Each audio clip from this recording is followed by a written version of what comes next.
This is my stepsister, just a nurse. Victoria Hale said it the way you'd point out a stain on a white tablecloth, something you acknowledge for a second before everyone politely chooses to ignore it. 120 guests at the Westchester Country Club, champagne glasses suspended midair. My father, Reagan Brooks, was the first to laugh. Not awkward, not forced, a real one, the kind that tells you he agreed. I stood there in my $45 dress, surrounded by women in Valentino, and did what I've done my entire life. I swallowed it. But what Victoria didn't know, what no one at that table knew, was this.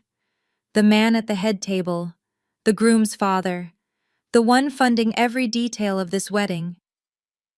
3 years ago, on a rain-soaked stretch of I-287, I kept his heart beating with my bare hands, and in less than an hour, he was going to remember. If this story feels familiar to you, take a second to like and subscribe, only if it truly connects, and tell me where you're watching from. I read every comment. My name is Reagan Brooks. I'm 29 years old.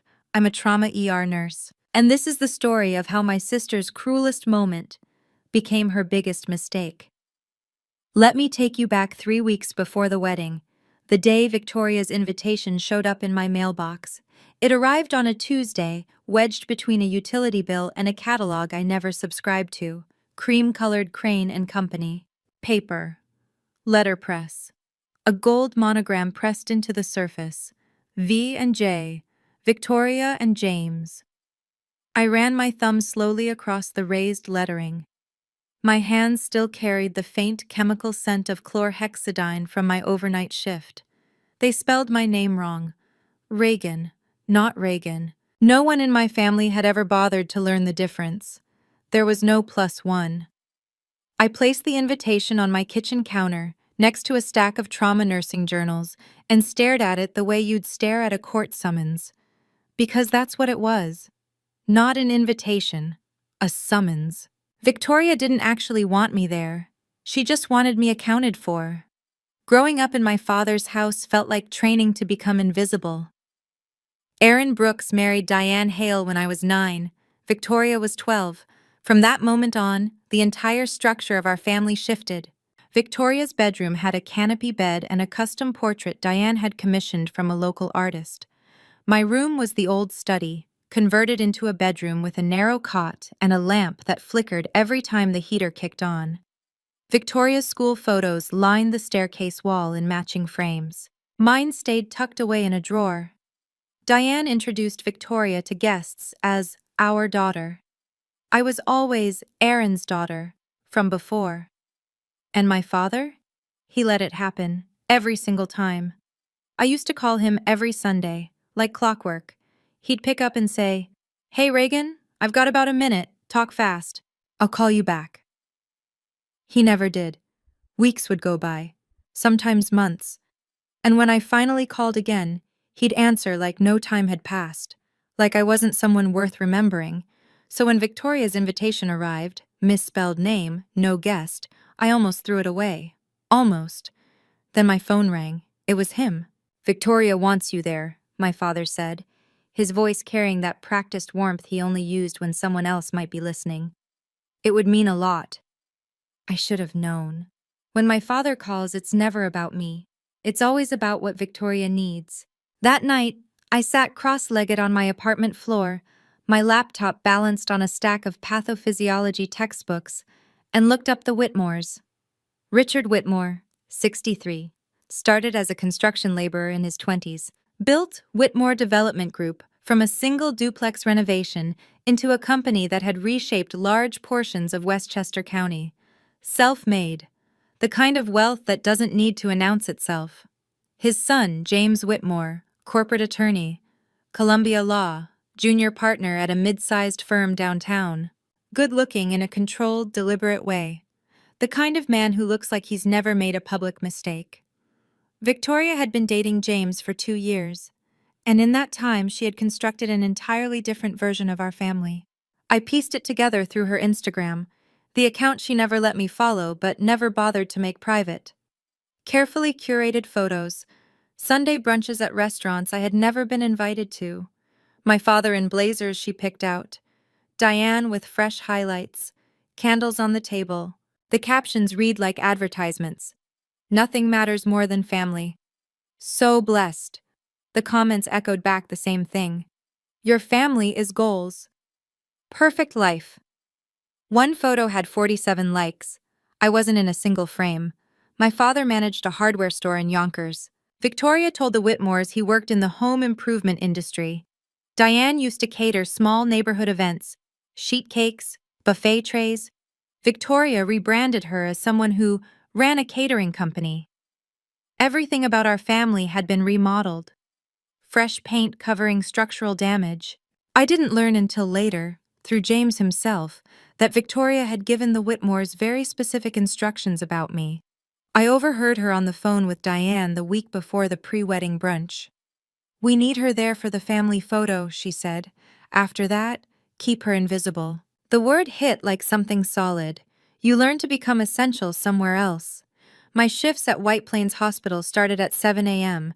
and didn't end until the board was clear, which usually meant close to 19 hours later. That week, the week before Victoria's pre-wedding brunch, I worked 4 back-to-back 12-hour shifts, 3 codes, 1 pediatric trauma case I still think about when the ER goes quiet, and a 60-year-old man whose heart stopped in the waiting room. My hands were on his chest before the crash cart even made it through the doors. 5 days later, he walked out holding flowers for his wife. No one at the hospital cared who my stepsister was marrying. They cared whether my IV lines were clean, whether my assessments were sharp, whether my hands stayed steady. Dr. Hannah Pierce, the attending who ran our ER like a submarine captain, had nominated me for a Nursing Excellence Award the year before. I won. The plaque stayed in my locker. I never brought it home, never posted about it, never told my family. The one time I tried, just once, I mentioned to Victoria that I'd been nominated for something. She tilted her head, smiled, and said, "That's cute. Do they give real awards to nurses?" Diane laughed from the kitchen. My father said nothing, so I stopped sharing. I let my work live where it actually mattered, in patient charts, in discharge summaries, in the quiet nod from a surgeon who realized I'd caught something he hadn't. One night, something happened on I-287. Something I never talked about. An 18-wheeler jackknifed on I-287 during a rainstorm. Multiple vehicles. Twisted metal across the highway. I was driving home after a double shift when I came upon the wreck. What happened in those 47 minutes changed everything. But I'll come back to that. In the ER, no one asks what your family thinks of you. They just need your hands to be steady. The pre-wedding brunch was held at the Whitmore estate. A stone colonial set on 4 acres, with a circular driveway and hedges trimmed so precisely they looked sculpted. I parked my Honda Civic between a Porsche Cayenne and a Mercedes S-Class. Then I sat there. 2 full minutes, hands gripping the steering wheel, telling myself it was just one afternoon. Inside, the air smelled like fresh-cut peonies and old money. Caterers moved silently through the rooms, balancing silver trays. Victoria stood at the center of the living room like she belonged there, magnetic, effortless, laughing at something Margaret Whitmore had just said, her hand resting lightly on James's arm, as if it had always been her place. I needed the restroom. A caterer pointed me down a hallway that passed what turned out to be Richard Whitmore's study. The door was open. I didn't mean to stop, but something about the room pulled me in. Floor-to-ceiling bookshelves, a polished cherrywood desk, a crystal decanter filled with amber liquid. Macallan, I would later learn. 18-year. Framed awards lined the shelves, but at the center of them, placed more prominently than any business honor, was a photograph. A man lying in a hospital bed, oxygen tubing, dark bruises along his jaw. Beside the frame was a small handwritten card, "To the Angel on I-287. Next to it, a clipped newspaper article from a local Westchester publication. The headline read, "Local businessman survives devastating highway crash thanks to off-duty nurse." I studied the photograph. His face was swollen, partially hidden beneath gauze. I didn't recognize him. I see hundreds of patients every year, and 3 years is enough time for faces to blur. for details to fade. I glanced at the article, but I didn't read past the headline. Then Richard Whitmore stepped into the room behind me. "That's my second birthday," he said, nodding toward the photograph. "The day someone gave me my life back." I turned, offering a polite smile. "That's incredible." He looked at me, held my gaze a second longer than comfortable, like something in his memory was trying to surface, and failing, like he was trying to place something. Then Margaret called his name from down the hall, and the moment broke. Victoria appeared beside me almost instantly. "Stop bothering Mr. Whitmore," she hissed under her breath. "Come on." She pulled me away before I could say anything else. The introductions took place in the garden beneath a pergola heavy with wisteria. Victoria moved through the guests like a press secretary, composed, precise, every sentence rehearsed to perfection. "This is my mother, Diane. She used to run her own catering business before retiring." Diane smiled, glowing. Richard nodded, impressed. "And this is my stepfather, Aaron. He's been in the home improvement industry for over 20 years. My father straightened his borrowed blazer and shook Richard's hand a little too firmly. Then Victoria moved on. Without hesitation, she skipped me completely. I stood 3 feet away, holding a glass of sparkling water, and she turned her body slightly, just enough to exclude me, like I was part of the scenery. Margaret Whitmore noticed. She extended her hand toward me. "And who is this?" Victoria's smile tightened. Barely. The way a thread pulls before it snaps. "Oh, that's Reagan," she said lightly. "She's around." Margaret looked at me, genuinely curious. "And what do you do, Reagan?" Before I could answer, Victoria stepped in. "She works at a hospital, in some capacity." I met Margaret's eyes. "I'm a registered nurse in the emergency department at White Plains Hospital." Margaret's eyebrows lifted. "ER? That must be incredibly demanding." Victoria placed her hand gently on Margaret's arm, redirecting her attention like a practiced motion. "It is," she said smoothly. "Anyway, Margaret, I wanted to show you the floral mock-ups. The florist did something beautiful with the David Austin roses." And just like that, I disappeared again. As we walked back through the house, Victoria fell into step beside Diane, lowering her voice. I didn't catch everything, but one sentence came through clearly. "She's already talking too much. Handle it."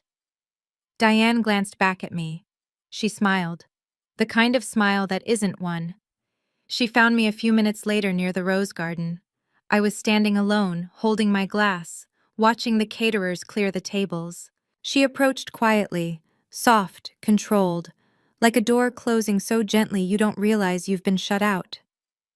"Honey," she said, touching my arm, "can we talk for a second?" She guided me to a stone bench at the far edge of the garden, away from the other guests. The string lights hadn't been turned on yet. It was the kind of place where things were moved, when they weren't meant to be seen. "Victoria is under a lot of pressure," Diane began, her voice coated in practiced sympathy.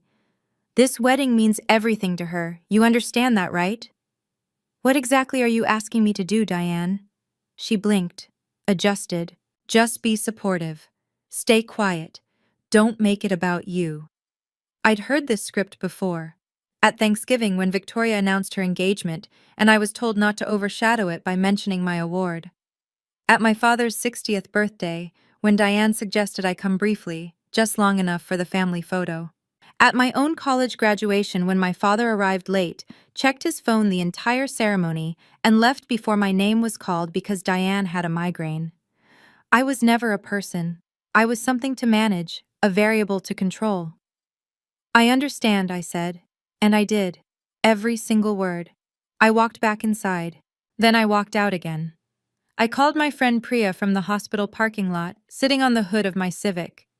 "I don't even know why I came," I told her. And then I heard it. Victoria's voice drifting through an open window. She was on the phone, and what she said next changed everything. "No, I told the Whitmores she has issues, emotional stuff. They won't ask questions." I sat there, completely still. I heard every word, and something inside me shifted. Not shattered, rearranged. Issues. Emotional stuff. The words repeated in my head for the rest of the day. I drove home with the windows down, the wind hitting my face like it might strip the conversation off my skin. It didn't. 2 days later, the confirmation came by accident. I was at the rehearsal walkthrough at Westchester Country Club, a quick session to time the processional. I stepped outside for some air. James was on the patio talking with one of his college friends, a groomsman named Tyler Grant. They didn't notice me standing just around the corner. "Yeah," James said casually, almost like it didn't matter. "Victoria's stepsister has some personal issues. She doesn't really like to talk about it. It's kind of sad." Tyler murmured something sympathetic. James lowered his voice slightly. "The family keeps it low-key. You know, supportive from a distance."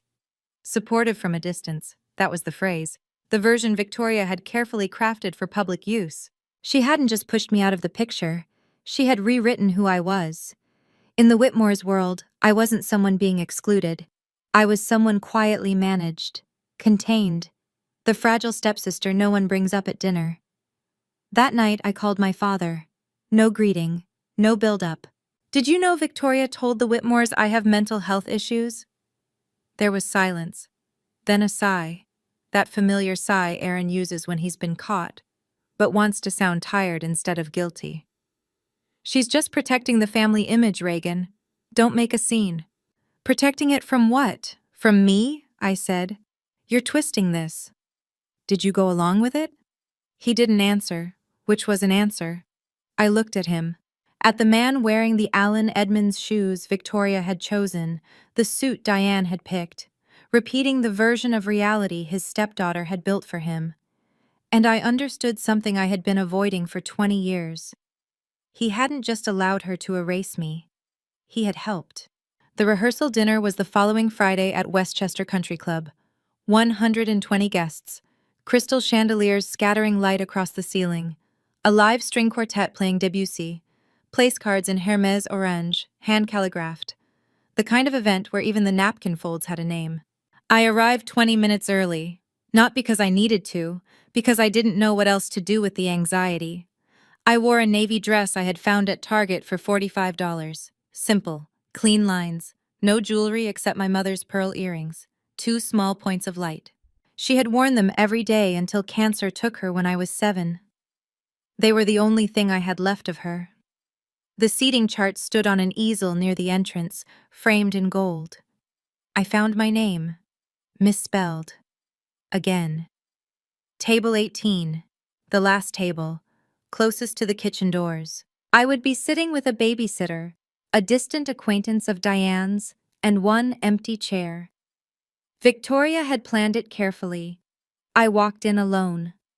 Women in Valentino and Cartier moved around me like water around a stone.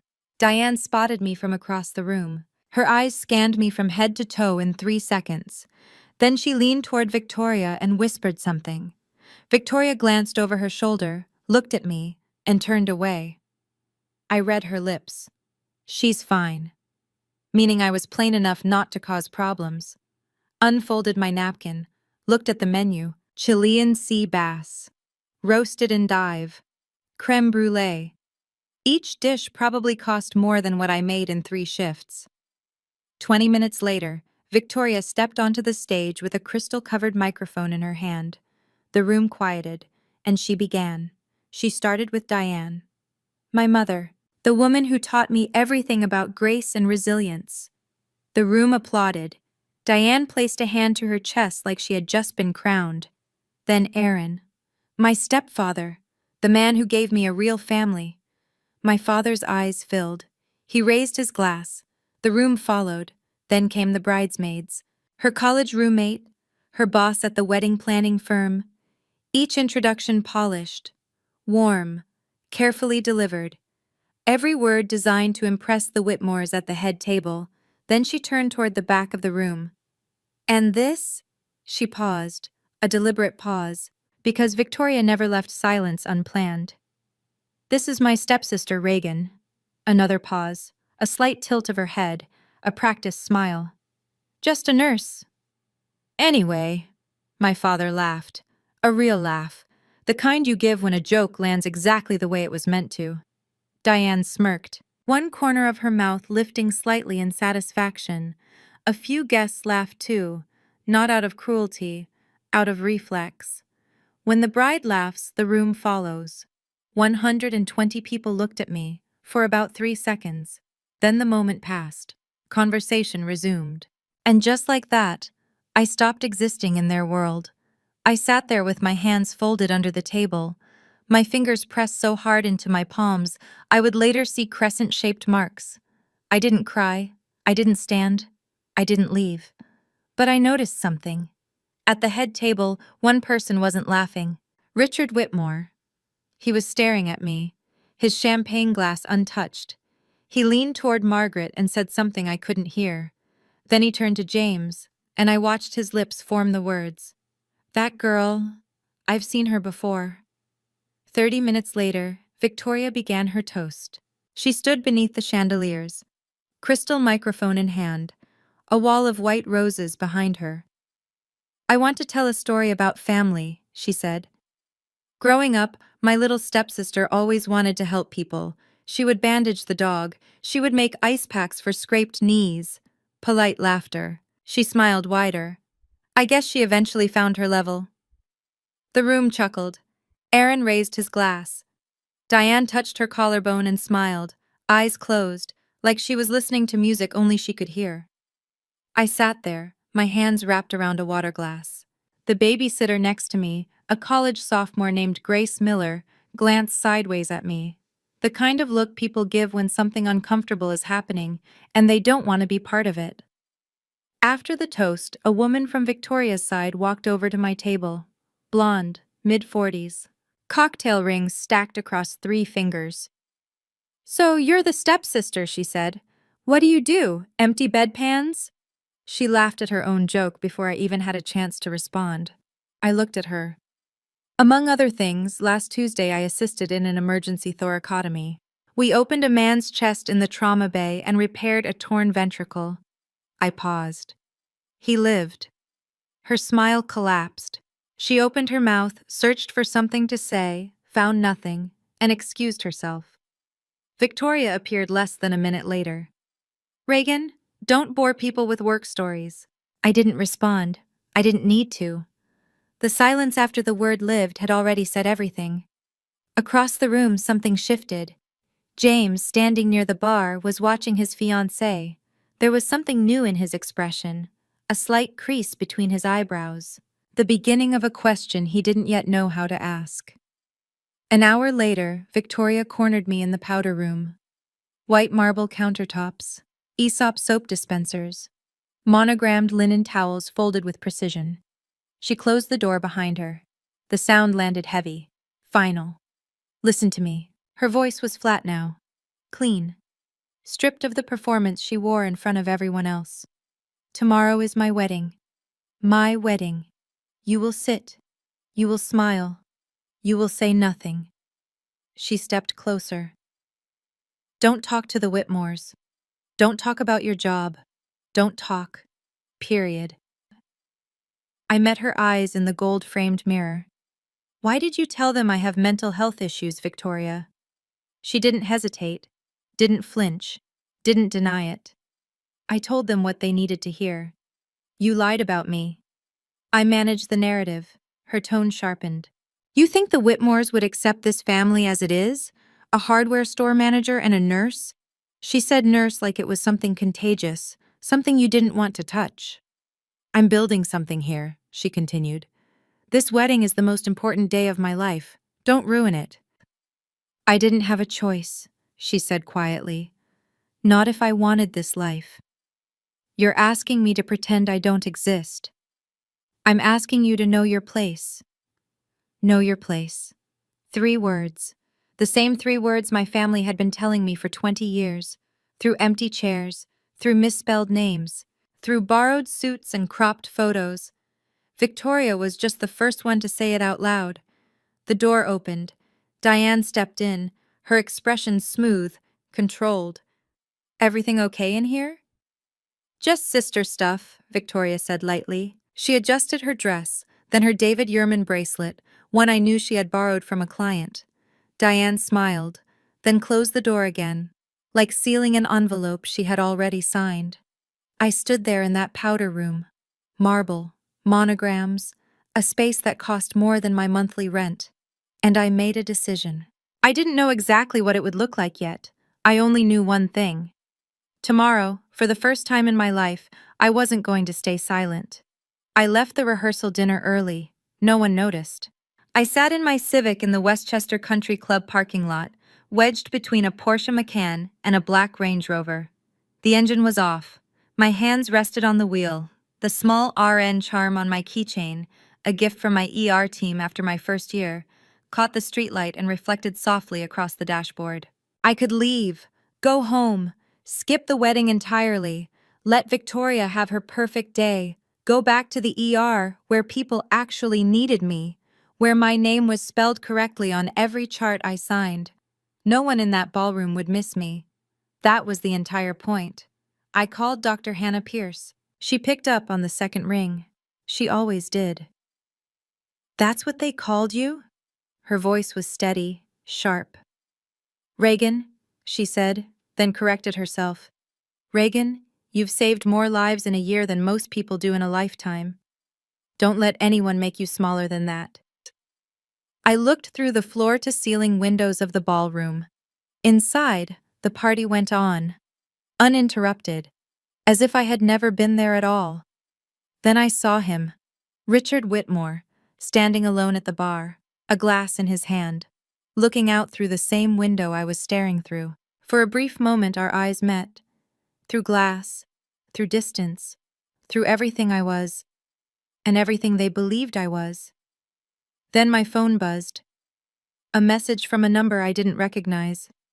"This is Margaret Whitmore. I got your number from the guest list. I just wanted to say I'm glad you'll be there tomorrow. Richard was asking about you. I read it once, then again, then a third time. I didn't understand why she sent it. Not yet. But something in the message, something in the way she wrote, Richard was asking about you, made me pause, made me stay. I started the engine. But I drove home, not away from tomorrow, toward it. Sitting there in that parking lot, I almost left. I almost let Victoria win again. And I think a lot of you understand that moment. When your hands are on the wheel and you ask yourself, is this worth it? If you've ever stayed when everything in you wanted to walk away, tell me in the comments what made you stay. Because the part that changes everything is coming. The wedding was held at the Whitmore estate. 200 guests. Floral arrangements flown in from the Netherlands. Peonies, garden roses, cascading jasmine. Victoria wore a ream acra gown that caught the September light and made it look almost unreal. A string orchestra played during the ceremony. A jazz band tuned up behind the reception tent. Everything about it felt curated, designed, like every detail had been placed exactly where it needed to be. I arrived early because I didn't trust myself to arrive at all. Victoria intercepted me in the driveway.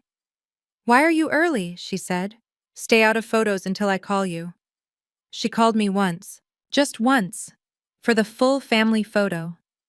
The photographer placed me at the far edge, just behind Diane's shoulder. I saw the pictures later. In every version Victoria posted, my face was cropped out. At the reception, I found my seat. Table 18, near the service entrance. 2 chairs were empty. Guests who hadn't shown. The tablecloth was slightly wrinkled.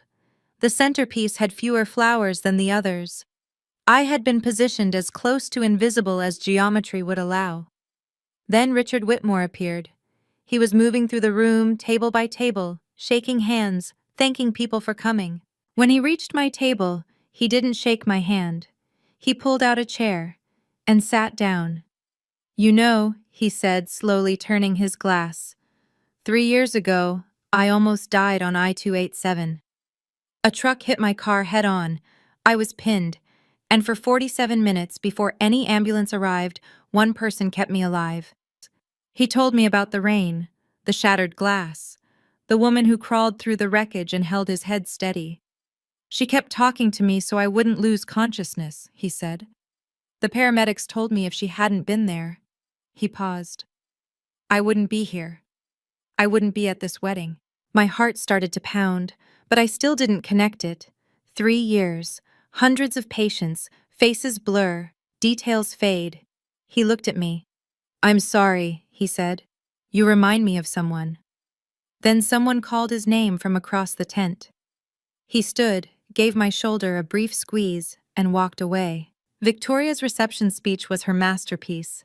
She stood in the center of the dance floor, a wireless mic in one hand, her other hand pressed to her chest. She thanked everyone who had ever made her feel important. Diane, my rock, my compass, my first best friend. Aaron, my hero, the man who showed me what a real father looks like. Her bridesmaids, her college roommate, her boss, James's groomsmen, the Whitmores. My new family, the people I've been waiting my whole life to find. She thanked the florist, the caterer, the string quartet. She thanked the venue coordinator by full name. She did not say my name, not once, not even by accident. 200 people applauded. Diane nodded, satisfied. Aaron raised his glass. No one noticed what was missing. Because you only notice someone's absence if you knew they were supposed to be there. I sat there, 2 empty chairs beside me, a centerpiece already starting to wilt, and I listened to my sister thank everyone in her world except me. James leaned toward her afterward. You didn't mention Reagan. Victoria touched his cheek. She prefers it that way, trust me. I went to the restroom, locked the stall, looked at myself in the mirror. My mother's pearl earrings caught the light. My eyes were dry, my face was still. I touched the earrings. My mom would have said my name. She would have called first. The door opened. Margaret Whitmore walked in. She saw me, and she didn't pretend she hadn't. I noticed you weren't mentioned, she said quietly. Are you okay? I'm used to it. She held my gaze. No one should be used to that. I found my father outside on the patio. He was leaning against the stone railing, holding a glass of Macallan 25, poured from the Whitmore's bar, in Whitmore's crystal. Dad, he turned. Something flickered in his eyes, recognition, or maybe just discomfort. She didn't say my name, I said. Not once, in front of 200 people. He exhaled slowly. Reagan, don't do this tonight. It's Victoria's day. When is it my day? I asked. When has it ever been my day? You're being dramatic. This is exactly what Victoria says about... He stopped. About what? I said. That I'm unstable? That I have issues? My voice didn't rise. It didn't need to. You told them that too, didn't you? He looked away. Down at the garden. At the string lights wrapped around the hedges. At anything that wasn't me. That was his answer. It had always been his answer. The silence, the retreat, the quiet escape into a place where he didn't have to take responsibility for the daughter he had stopped choosing years ago. I'm done, I said. He flinched. Not done with this wedding. I took a breath. Done waiting for you to see me. I turned and walked back toward the ballroom. He didn't call after me. He didn't follow. He stayed there on the patio, in his borrowed suit, drinking borrowed scotch, letting me walk away the same way he had every day since he married Diane. The worst part wasn't what Victoria did, it was watching my father help her do it. I pushed through the ballroom doors and stopped. Richard Whitmore was standing at the bar, alone, looking down at his phone. On the screen, I could see it from where I stood. An old newspaper article. Faded, yellowed. He was staring at it with the kind of focus that comes right before recognition. He looked up, looked straight at me, set the phone down, and started walking toward me. He stopped 2 feet in front of me. His phone was still in his hand, the screen still lit. I could see the headline at an angle. Local businessman survives devastating highway crash. The same article framed in his study. Excuse me. His voice was careful, controlled, like he was holding something fragile. Can I ask you something? Where did you work 3 years ago? St. Luke's Regional, I said. I still do. The ER. I transferred to White Plains a year later. He shook his head slightly. It's not really a question. Were you on I-287 that night, November 14th? And there it was. The date. The highway. The night that had lived in my body for 3 years. In my hands. In my shoulders. In the way I still flinch when tires lock on wet pavement. Yes, I said. My voice cracked. For the first time all night. Richard stood very still. His eyes filled slowly. Not sudden, not dramatic, just steady, certain. It's you, he said. Mr. Whitmore, You held my head for 47 minutes in the rain. His voice broke slightly. You kept talking so I wouldn't lose consciousness. You told me about your mother's pearl earrings, that she wore them every day, so I would have something to focus on when I couldn't feel my legs. My hand moved to my ear.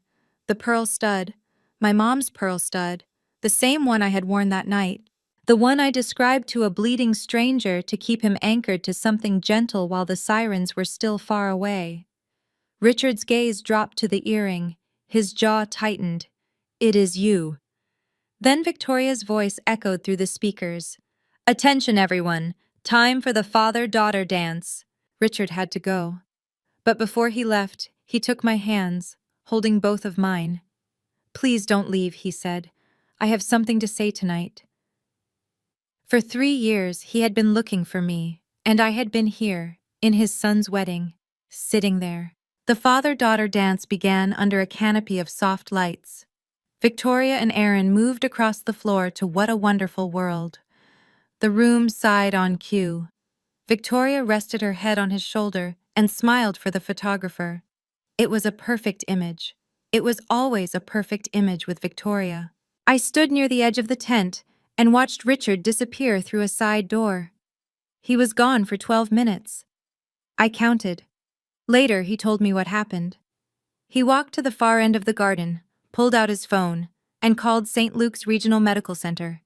The operator connected him to the ER. Dr. Hannah Pierce was on call. I'm looking for records of a trauma nurse named Reagan Brooks, he said. She was involved in a multi-vehicle accident on I-287 November 14th, 3 years ago. The patient was me.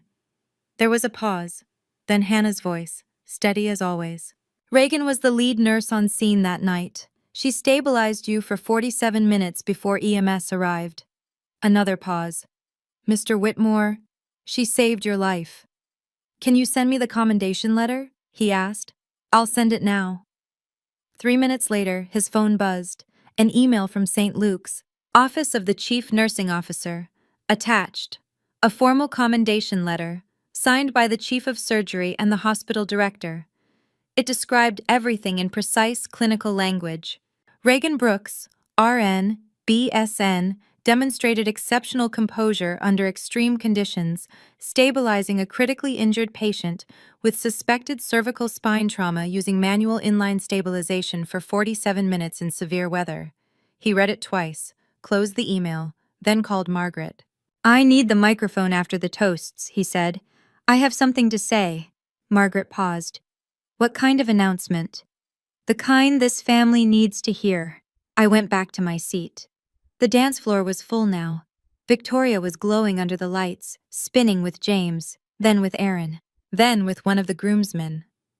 The room moved around her. Diane was photographing everything, capturing the night, curating it in real time. I sat alone. 2 empty chairs beside me. The centerpiece already thinning. My reflection faint in the blade of a dinner knife. The pearl earrings caught the light. 2 small points of brightness in everything else.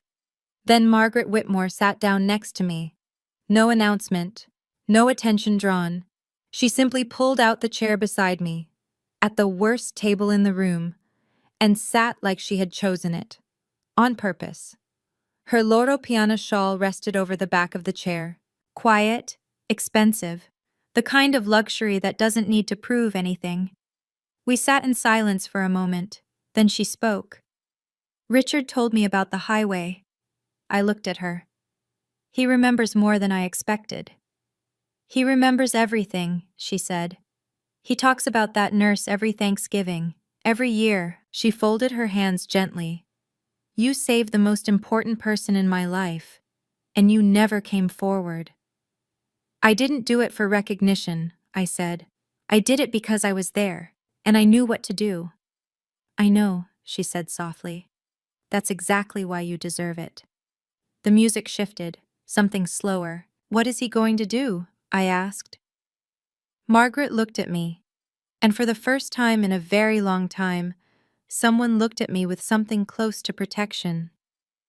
What he should have done, she said quietly, if he had found you sooner. She reached over and covered my hand with hers, and I let her, because for the first time that night, someone was sitting with me who actually wanted to be there. Margaret Whitmore, a woman who owned more than most people would ever see in a lifetime, and she chose to sit at my table, the worst table in the room. And in that moment, I understood something. Respect has nothing to do with where they seat you. It's about who chooses to sit beside you. The next part of this story, I still get chills thinking about it. The toasts ended. The jazz band lowered their instruments. The MC stepped forward, adjusted his mic, and smiled. Ladies and gentlemen, the father of the groom would like to say a few words. Applause spread across the room. 200 chairs shifted as people turned toward the stage. Richard Whitmore stepped into the light. He looked like a man who had been waiting 3 years for this exact moment. Victoria stood near the cake table, glowing. She adjusted a strand of hair and leaned into James. This was the moment she had planned, the Whitmore patriarch welcoming her, praising her, sealing her place in the family. Richard took the microphone. He didn't smile. Most of you know, he began, his voice steady, carrying across the tent, that 3 years ago, I was in a serious accident. An 18-wheeler jackknifed on I-287 during a rainstorm. It hit my car head-on, he continued. My door was crushed inward. My legs were pinned. The steering column was pressed into my chest. The room went still. Even the caterers stopped moving. For 47 minutes, he said, before any ambulance arrived, before any paramedic, before any rescue tools could reach me. He paused. One person kept me alive. A woman. She crawled through the wreckage, held my head and neck steady so my spine wouldn't sever, and she talked to me through the worst 47 minutes of my life. Silence. Victoria was still smiling, but the smile had changed, tight, uncertain. She didn't know where this was going. I never found her, Richard continued. The hospital wouldn't release her name. Privacy laws. I searched. I hired people to search. For 3 years, I called her, the angel on I-287. He took a breath, then said it. Tonight, I found her. The room stopped breathing. Richard turned, looked directly at me. The woman who saved my life, he said, is sitting right there. 200 heads turned. 200 eyes landed on me, the girl in the navy dress, at the worst table, with 2 empty chairs. Her name is Reagan Brooks. Silence. Heavy. Physical. The kind where you can hear ice settling in glasses. Richard's voice didn't waver. 20 minutes ago, she was introduced as just a nurse. He turned slowly toward Victoria. Her smile was gone. Her face had drained of color. Let me tell you what just a nurse means, Richard said. His voice dropped, low, unbreakable. It means kneeling in broken glass in the rain at 11 at night. It means holding a stranger's head still for 47 minutes so his spine doesn't sever. It means talking about your mother's pearl earrings. He gestured toward me. The ones she's wearing right now. So a dying man has something gentle to hold on to.